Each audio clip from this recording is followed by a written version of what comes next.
Welcome to Garam Masala, the magic spices of cooking.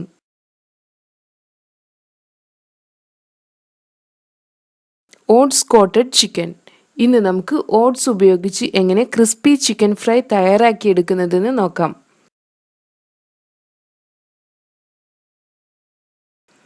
ഇതിനുവേണ്ടി ഞാൻ 1 kilo ചിക്കനാണ് എടുത്തിട്ടുള്ളത്. ഇതിനെ സ്കിന്നോടുകൂടെ മുറിച്ചെടുക്കണം. ഇനി നമുക്കിതിനെ മാരിനേറ്റ് ചെയ്തെടുക്കാം. ഇതിനുവേണ്ടി 1 ടേബിൾ സ്പൂൺ വീതം ഇഞ്ചി, വെളുത്തുള്ളി ഇവ ക്രഷ് ചെയ്തത് എടുക്കാം. ഇനി ഇതിലോട്ട് 1/4 ടീസ്പൂൺ കുരുമുളക് പൊടി, 1 ടീസ്പൂൺ വിനാഗിരി, 1/2 ടേബിൾ സ്പൂൺ മുളക് പൊടി, ആവശ്യത്തിന് ഉപ്പ് ഇവ ചേർത്ത് കൊടുക്കാം. നമുക്കിതിനെ നന്നായി മിക്സ് ചെയ്തെടുക്കാം. ഇങ്ങനെ മാരിനേറ്റ് ചെയ്ത് വെച്ചിട്ടുള്ള ചിക്കനെ 2 മണിക്കൂർ റെസ്റ്റ് ചെയ്യാൻ വെക്കണം. ഇതാണ് നമ്മുടെ ഫസ്റ്റ് മാരിനേറ്റിംഗ്. ഇനി നമുക്ക് 1/2 കപ്പ് മൈദ എടുക്കാം. ഇതിലോട്ട് 2 ടേബിൾ സ്പൂൺ കോൺഫ്ലവർ ചേർത്ത് കൊടുക്കാം. ഇനി ഇതിലോട്ട് 1 ടീസ്പൂൺ ഒനിയൻ പൗഡർ, 1/2 ടീസ്പൂൺ വലിയ ജീരകം വറുത്ത് പൊടിച്ചെടുത്തത്, 1/2 ടീസ്പൂൺ ഗരം മസാല, ആവശ്യത്തിന് ഉപ്പ് ഇവ ചേർത്ത് കൊടുക്കാം. നമുക്കിതിനെ നന്നായി മിക്സ് ചെയ്തെടുക്കണം.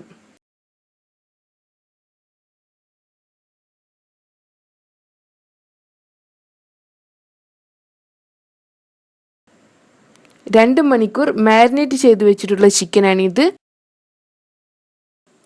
ഇനി നമുക്ക് ഓരോ ചിക്കൻ പീസ് എടുക്കാം. ഇനി ഇതിനെ നമ്മൾ നേരത്തെ തയ്യാറാക്കി വെച്ചിട്ടുള്ള പൗഡർ മിക്സ് ഉപയോഗിച്ച് ഒന്ന് കവർ ചെയ്തെടുക്കാം. ഇതുപോലെ എല്ലാ ചിക്കൻ പീസും കവർ ചെയ്തെടുക്കണം. ചിക്കൻ്റെ കവറിങ് നല്ല ക്രിസ്പി ആകുന്നതിന് വേണ്ടിയാണ് ഇങ്ങനെ ചെയ്യുന്നത്. ഇനി ഇതിനെ നമുക്ക് 1/2 മണിക്കൂർ കൂടെ വെക്കണം. ഇതാണ് നമ്മുടെ സെക്കൻഡ് മാരിനേറ്റിംഗ്. ഇനി നമുക്ക് തേർഡ് മാരിനേഷൻ തയ്യാറാക്കിയെടുക്കാം. 1 മുതൽ 1.5 കപ്പ് വരെ ഓട്സ് എടുക്കണം. ഇതിനെ നമുക്ക് ചെറുതായി ക്രഷ് ചെയ്ത് കൊടുക്കാം. കൈ ഉപയോഗിച്ച് തന്നെ ക്രഷ് ചെയ്യാം. അടുത്തതായി നമുക്ക് 1/4 കപ്പ് പാൽ എടുക്കണം. ഇതിലോട്ട് 1 മുട്ട, 1 പിഞ്ച് ഉപ്പ് ഇവ ചേർത്ത് കൊടുക്കാം. നമുക്കിതിനെ നന്നായി ബീറ്റ് ചെയ്തെടുക്കണം.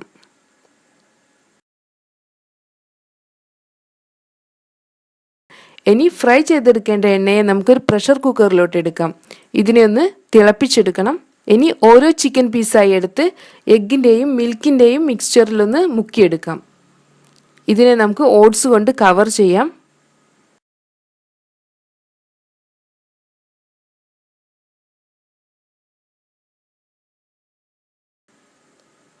ഇതുപോലെ നമുക്ക് എല്ലാ ചിക്കൻ പീസും കവർ ചെയ്തെടുക്കാം.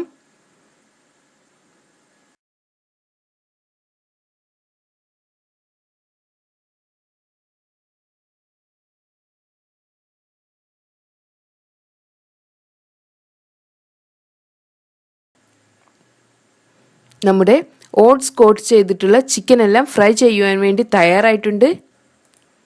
നമ്മുടെ എണ്ണയും തിളച്ചു വന്നിട്ടുണ്ട്. ഇനി ഇതിലോട്ട് നമുക്ക് ഓരോ ചിക്കൻ പീസായി ചേർത്ത് കൊടുക്കാം. ഇതിനെ നമുക്ക് മീഡിയം ഫ്ലെയിമിൽ വെച്ച് 2 മിനിറ്റ് ഫ്രൈ ചെയ്തെടുക്കണം. 1 മിനിറ്റിന് ശേഷം നമുക്കിതിനെ ഒന്ന് തിരിച്ചിട്ട് കൊടുക്കാം.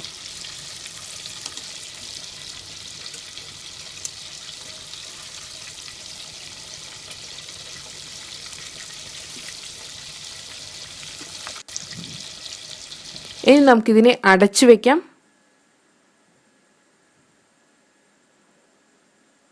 ഇനി നമുക്ക് വെയിറ്റ് വെച്ച് കൊടുക്കാം.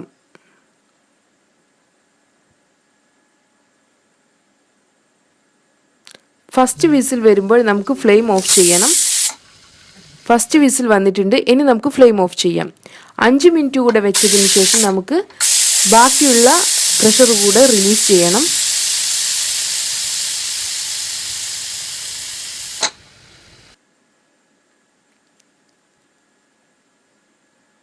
ഇനി നമുക്ക് കുക്കർ തുറക്കാം.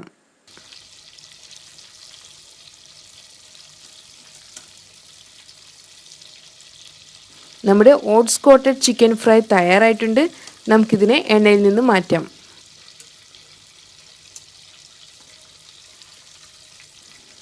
ഇതിനെ നമുക്കൊരു കിച്ചൺ ടിഷ്യൂലോട്ട് മാറ്റാം.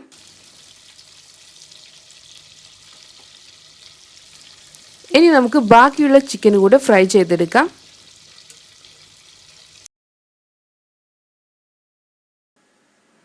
അങ്ങനെ നമ്മുടെ tasty and crispy oats coated chicken fry തയ്യാറായിട്ടുണ്ട്. നമുക്കിതിനെ ചൂടോടുകൂടെ തന്നെ ടൊമാറ്റോ കെച്ചപ്പിൻ്റെ കൂടെ സെർവ് ചെയ്യാം. Thank U.